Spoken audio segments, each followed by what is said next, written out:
पत्रिका खोलते हैं पंडित जी और कह देते हैं कि काल सर्प दोष है। पत्रिका खोलते हैं और कह देते हैं पितृ दोष है। उनसे मेरा निवेदन है, जिसकी पत्रिका में काल सर्प दोष है, पितृ दोष है, उनसे निवेदन करूंगा, यदि काल सर्प दोष है और आप त्र्यंबकेश्वर जाकर पूजन नहीं करा सकते काल सर्प दोष की, तो एक तांबे के कलश में शक्कर भर लो, उस पे चांदी के 2 नाग नागिन रख लो। रविवार के दिन सिर के पास में, जिस घर में सोते हो, पलंग पर सोते हो, उस पलंग के थोड़ी सी दूर पर उस कलश को रख लो। सोमवार को स्नान करो, सुबह जल्दी उठकर दोनों नाग नागिन की पूजन करो। घर में किसी से ज्यादा बात ना करो। स्नान कर कर पूजन कर कर थोड़ा सा कटोरी में कच्चा दूध लेकर उस नाग नागिन पर चढ़ाकर पूजन कर कर सफेद फूल 2 चढ़ाकर उस कलश को ले जाओ और शंकर जी के शिवलिंग पर ऐसे अर्पण कर दो। कलश वापिस ले आओ, नाग नागिन शक्कर सब चढ़ा दो, वापिस घर पर आओ। घर पर आकर फिर एक बार स्नान करो। महाराज, कितना भी भारी काल सर्प दोष क्यों ना हो, पितृदोष कैसा भी हो, उसमें आराम लग जाता है। महाराज, हमारे यहाँ सांपों की पूजन कौन से दिन होती है, कौन सी तिथि में करते हैं? जम के बोलो जरा। नाग पंचमी। नाग पंचमी का मतलब क्या है? सांपों की पूजन करो।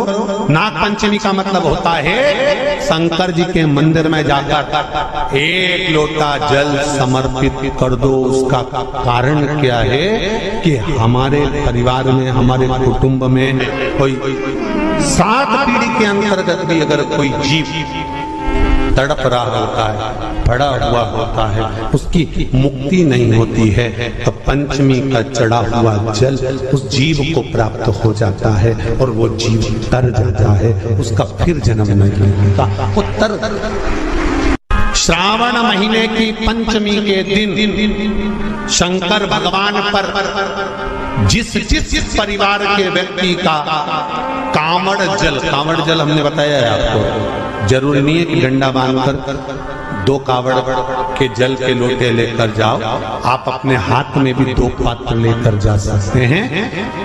पंचमी तिथि के दिन हाथ में 2 लोटे जल के, 2 कलश जल के जब हम शंकर भगवान को चढ़ाते हैं तो ऊपर जो कमंडल होता है शिव जी के ऊपर जलधारी होती है, जिसमें जया, विषहरा, शामली, बारी, दौतली और देव, शंकर भगवान की 5 बेटियां जिसमें विराजमान होती हैं। जब हम जल समर्पित करते हैं, हमारे पीढ़ी में, परिवार में अगर कोई अधोगति में मर गया होता है, कुंवारी अवस्था में चले गया होता है, गर्भ में मर गया होता है, गर्भ के बाहर निकल कर भी अगर कुंवारी अवस्था में चले गया होता है, तो श्रावण महीने की दोनों पंचमी पर परिवार का अगर कोई एक व्यक्ति भी जल चढ़ा देता है शंकर भगवान पर, तो सर्प की योनि में नहीं पड़ता, जीव मुक्त हो जाता, प्रेत योनि में सर्प की योनि से मुक्त हो जाता। कि महाराज जैसे सर्प लोक होता ना, जहाँ पर सर्प ही सर्प रहते हैं, बहुत सारे सर्प लोक में, तो वहाँ शास्त्र कहता ना कि जैसे कोई सांप मान लो आपको दिख गया और ऐसा लग रहा है कि ये डसने वाला है या पास में आ गया या अपने घर में प्रवेश कर गया, तो नगरम नगरम नगरम नगरम नगरम नगरम इस संबोधन को बोला जाता है, तो सांप 15 मिनट के अंदर बाहर निकल के भाग जाता है।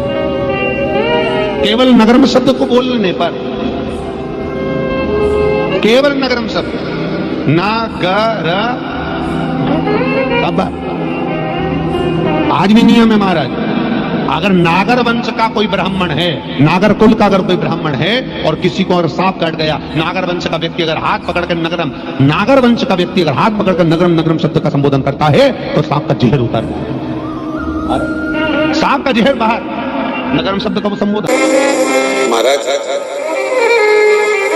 हमारे यहाँ सांपों की पूजन कौन से दिन होती है, कौन सी तिथि में करते हैं? जम के बोलो जरा। नाग पंचमी, नाग पंचमी का मतलब क्या है? सांपों की पूजन करो। नाग पंचमी का मतलब होता है शंकर जी के मंदिर में जाकर एक लोटा जल समर्पित कर दो। उसका कारण क्या है कि हमारे परिवार में, हमारे कुटुंब में कोई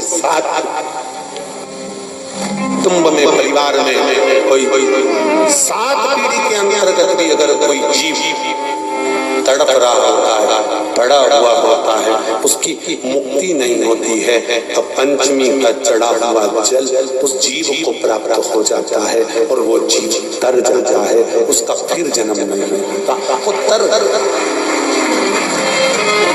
इसको मुक्तता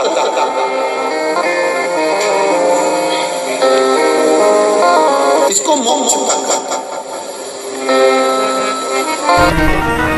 श्रावण महीने की पंचमी के दिन देवाधिदेव महादेव पर चढ़ाई गई शमी पत्र, भगवान पर चढ़ाई गई शमी पत्र आस्तिक मुनि का नाम लेकर, कौन से मुनि?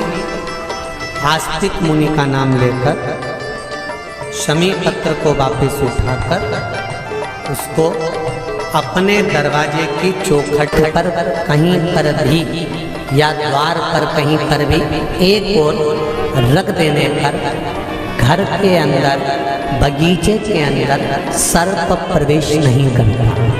ध्यान रखिए, सर्प प्रवेश नहीं करेगा।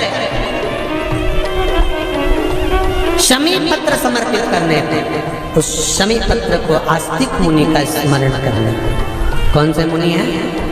आस्तिक मुनि का स्मरण करने पर भीतर घर के अंदर बगीचे में सर्प भी प्रवेश नहीं। उस शमी पत्र में जया, विषहरा, श्यामली बारी, दौतली और देव, ये 5 कन्याओं का भाव प्रकट हो जाता है और वो कन्याएं हमारे घर के द्वार की रक्षा करती हैं। तो जया, विषहरा, श्यामली बारी, दौतली, देव, ये उस घर में निवास करती हैं जिससे ये घर में हम रक्षा कर सकते हैं।